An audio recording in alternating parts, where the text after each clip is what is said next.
చెప్పండి అమ్మా, ఏమైంది? బాగా ఫీవర్ సార్, విపరీతమైన ఒళ్ళు నొప్పి. ఏజ్ ఎంతమ్మా మీకు? సార్ చెప్పలేను సార్. అయ్యో, అంత సిగ్గుపడతావేందమ్మా? మీ వయసే కదా అడిగినాను. ఒక 26 వేసుకోండి సార్. ఏం రాసుకోవడం కాదమ్మా, మీ ఏజ్ ఎంతో చెప్పండి. ఎందుకు అంత సిగ్గుపడుతున్నారు? అది ఏజ్ 26 సార్. ఏందమ్మా 26 అని చెప్పుకున్నానికి అంత సిగ్గుపడతాను? భలే ఉన్నావు నువ్వు. సరే, మందులు రాసిస్తాను. కాకపోతే ఈ మందులు చాలా పవర్ఫుల్. ముసలి వాళ్ళైతే తట్టుకోలేరు. అంత పవర్ఫుల్లా? అయితే 35 వేసుకొని ఈ డోస్ తగ్గించండి సార్.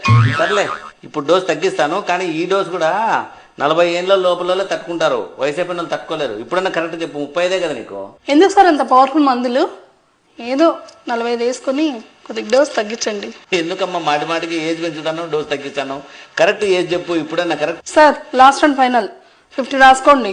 ఇంకా అంతకంటే పెంచలేను. రాసిస్తే రాసేయండి, మందులు లేకపోతే లేదు.